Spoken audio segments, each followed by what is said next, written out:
Ok, entonces solamente para revisar un poquito de que hemos visto en los últimos 2 días respecto a la teoría disipativa del origen de la vida.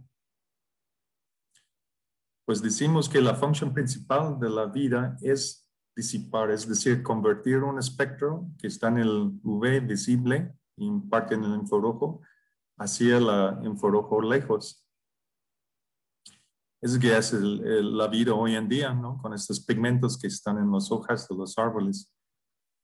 Pero al principio la vida no había, pues, pathways, caminos biosintéticos complejos para producir los pigmentos de hoy en día o las moléculas de hoy en día. Pero sí había luz suficientemente potente, es decir, suficientemente energía en cada fotón para poder cambiar la forma de las moléculas para crear nuevos pigmentos. Y estamos sugiriendo que los pigmentos en ese entonces eran las moléculas fundamentales de la vida, como los ácidos nucleicos, los ácidos grasosos y los aminoácidos y, bueno, los otros, ¿no? Enzimas y coenzimas, etcétera, que todas estas moléculas eran como pigmentos. Y su función principal termodinámica era absorber la luz ultravioleta y disipar esta luz en calor. Y eso es en línea con la segunda ley de la termodinámica, o en realidad con los sistemas fuera de equilibrio. Cuando son no lineales, tiene la tendencia a evolucionar sobre estados estacionarios que cada vez son más disipativas, es decir, que producen más entropía. Entonces decimos que las moléculas fundamentales de la vida eran estos pigmentos en el origen de la vida. Y hablamos de estructuración disipativa, igual que un huracán se forma auto o solito, también estas moléculas pueden formarse bajo la luz ultravioleta. Y nos dimos un ejemplo de la producción de adenina a partir de luz ultravioleta, HCN en agua y nada más. Y esto es suficiente para llegarte a adenina, que es un pigmento que es muy disipativa, que hoy en día forma parte de los bases nucleicos que forman parte de los ADNs y el ARN. Y luego hablamos un poco de la proliferación disipativa, que vamos por allá. Y hoy vamos a hablar más sobre la selección disipativa, es decir, seleccionando moléculas que cada vez son más disipativas, porque esa es la tendencia de la naturaleza. Entonces hablamos las condiciones sobre la superficie de la Tierra y cómo había este pico, ese es el espectro del Sol. Este pico existía por 1.000 millones de años. Entonces, por lo menos si la vida no originó debido a este pico, por lo menos tendría que ser resistente a esta luz en el ultravioleta, porque existía tanto tiempo sobre la superficie de la Tierra. Y lo interesante es que encontramos que muchas de las moléculas fundamentales de la vida absorben fuertemente justamente alrededor de este pico, y no absorben donde no había luz. En el rango de UVB, por ejemplo, había muy poco luz llegando, principalmente por la absorción de hydrogen sulfide. Entonces hablamos de las estructuras disipativas, que había 2 tipos, unos que se llama de equilibrio, donde minimizamos el potencial de Gibbs, por ejemplo, a temperatura y presión constante. Y el otro clase de estructuras son de no equilibrio, como los huracanes, las celdas de convección y la Belousov-Zhabotinsky Reactor System. Si algunos de ustedes no lo han revisado, busca el artículo de Wikipedia sobre Belousov-Zhabotinsky Reactor System. Y estamos suponiendo entonces que las moléculas fundamentales de la vida fueran estructurados disipativamente, igual que estas otras estructuras que encuentras en estos otros fenómenos. Son todos fenómenos irreversibles. Y decimos cuando estamos muy lejos de equilibrio, es decir, cuando la fuerza sobre el sistema es alta. Por ejemplo, en este caso, las celdas de Barnard, la fuerza se va como el gradiente de la temperatura. Entonces, cuando la diferencia de la temperatura es muy alta por la distancia, entonces llegamos a una región que es no lineal con respecto a la fuerza, que es el gradiente de temperatura, con el flujo, que es el flujo de calor. En esta región no lineal salen otras soluciones, no solamente la solución de conducción por movimiento vibracional, ¿no? Que se ve el líquido antes de llegar a este umbral del gradiente de temperatura. Tenemos un sistema homogéneo y no se ve estructura, pero está disipando. Hay flujo de calor desde abajo hacia la placa arriba, que es frío. Pero cuando llegamos a esta región no lineal, de repente tenemos estas estructuración. Y no solamente en el espacio, pero también en el tiempo, pueden estar cambiando en el tiempo. Y cuando hay estructuración en el tiempo y espacio, esto parece mucho como la vida. Bueno, por este caso de Barnard, celdas de Barnard, decimos que en la región no lineal hay dos soluciones. Uno en cual el líquido caliente está subiendo en el centro, enfriando en la superficie y luego bajando por los límites de la celda. En el otro sube a los límites de celda, se enfría arriba y se baja. Entonces son dos, digamos, estados estacionarios que parecen similares. No vas a notar la diferencia aquí en esta vista, pero tienen diferentes tasas de flujo de calor, o en otras palabras, diferentes tasas de producción de entropía. La que viene con el líquido subiendo desde el centro tiene más producción de entropía. Y resulta que ese es más estable que el otro, que en donde el líquido caliente sube por los lados.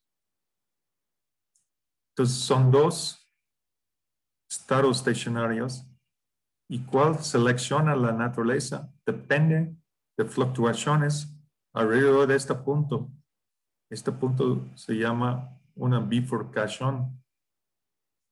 Puede ser un parámetro. En este caso, por la celda de Barnard, el parámetro es el gradiente de la temperatura del sistema. De repente, un gradiente de temperatura, tenemos dos soluciones. Estamos en el régimen no lineal y tenemos dos soluciones. Y la naturaleza tiene la tendencia, pero es estocástica, no es determinista, es estocástica. La naturaleza tiene la tendencia a tomar los soluciones o los estados estacionarios que producen más entropía. Ok, y luego hablamos también, bueno, dimos el ejemplo de como 5 moléculas de cianuro de hidrógeno pueden formar una adenina. Y decimos que ese es un proceso que necesitamos subir en energía de Gibbs y además tenemos que pasar sobre barreras que son altas. Entonces estas barreras solamente pueden pasar cuando una molécula se absorbe un fotón de alta energía, 4 electron volts, que son estos en el rango de VC. Entonces podemos pasar a una configuración a otro y pasar sobre esta barrera en la superficie de energía potencial absorbiendo un fotón. Y también hay reacciones normales químicas que por la temperatura, no por absorción de fotón, pero por la temperatura y fluctuaciones en el ambiente, el sistema puede seguir en una dirección hacia la adenina. y se para en adenina porque es la que absorbe y disipa más fuertemente, más rápidamente hacia el estado base. Entonces, cuando llegamos a adenina, estamos al 8 aquí, estamos absorbiendo 260 nanómetros y tenemos una sección cónica, intersección cónica, que permite que la energía de excitación se baja rápidamente al estado base en calor en 10 a la menos 12 segundos, pico segundo. Entonces ya no hay tiempo por otras reacciones químicas cuando están en estado excitado. Entonces es bastante estable en ese entonces. Y por eso estos moléculas como adenina, guanina, citosina, timina, uracil también, todos tienen esta intersección cónica. Y por eso son los finales en el sistema. Entonces, decimos que RNA y DNA son disipadores excelentes que absorben un fotón en el UV y se disipan en como 30 en el infrarrojo, en calor, que es igual que hace un huracán, pero con diferentes longitudes de onda. Entonces, con los longitudes de onda de luz muy corta, como los UV, necesitamos moléculas para absorberlos. En el caso de longitudes de onda más grandes, puede ser un proceso en donde el agua mismo absorbe, el agua en el aire se absorbe los fotones y lo disipan ya cuando se condensan a temperaturas más bajas, entonces producen más fotones al final. Y luego hablamos de la proliferación de las moléculas, dando el ejemplo, ese es solamente un ejemplo del DNA, de cómo absorbiendo un fotón en el UVC, el DNA puede desnaturalizarse y luego los dos hebras sencillos actúan como templates para la formación de otros, utilizando pedacitos que fueron formados durante el día o el proceso, este proceso como la formación de adenina. Y entonces tenemos un mecanismo, digamos, para replicación de DNA y RNA a principio de la vida cuando no existía las enzimas, porque hoy en día necesitamos muchas enzimas para reproducir un DNA. Pero estos enzimas no pudieran haber existido a principio de la vida. Entonces, para la proliferación necesitamos un mecanismo de replicación y esta nos parece que era una buena idea, particularmente porque las temperaturas de los océanos, la superficie del océano, en ese entonces era muy alto, muy cerca la temperatura de desnaturalización de ADN. Ok, entonces hicimos el experimento y graficamos los espectros de absorción y vemos que se desnaturaliza con el calor, subiendo la temperatura de 30 grados a 80 grados. Ya cuando tenemos 80 grados, por estos hebras cortas de 25 pares de bases del ADN, a 80 o más bien cerca de 85 grados están totalmente desnaturalizados. Entonces se absorben más porque se abren aquí, las bases están ya abiertos para recibir luz. Cuando están apilados uno sobre el otro, hay un tipo de apantallamiento, ¿no? Un blindaje, digamos. Entonces la luz no puede penetrar a todos lados. Aquí está mucho más fácil. Por eso la absorción es más alta cuando está en forma desnaturalizada. Igual por RNA. Y este efecto se llama hipocromismo. El efecto de se aumenta la absorción cuando el sistema se desnaturaliza. Bueno, esto fue desnaturalizando con temperatura, pero también se puede con luz a una temperatura fija. Entonces, ese es el caso de DNA del esperma de salmón y llevamos la temperatura a 40 grados y mantuvimos ahí estable a 40 grados, mientras que apagamos y prendimos la luz. Y cada vez que prendimos la luz de UVC, se ve un incremento en la absorción, como si fuera desnaturalizando algo, el DNA. Y pudimos repetirlo.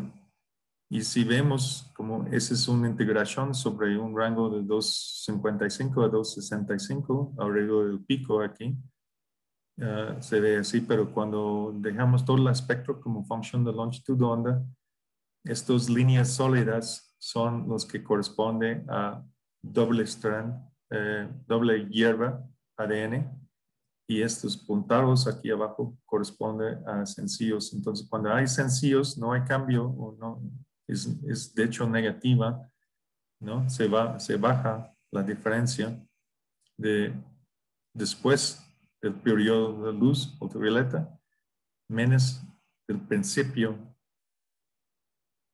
de que cuando aprendemos la luz ultravioleta. Entonces, esos son aspectos de diferencia. Entonces, es obvio de que cuando está sencillo la hierba, no puedes desnaturalizarla porque ya está desnaturalizado.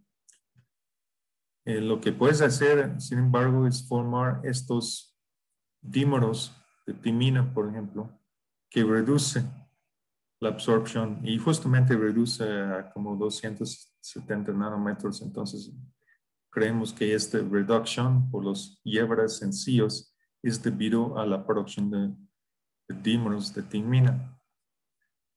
Y por el doble strand DNA también tenemos esto corriendo, pero el efecto de desnaturalización es más grande, entonces no se ve en la parte de la formación de dímeros, porque también en doble hierba DNA se puede formar estos dímeros de timina.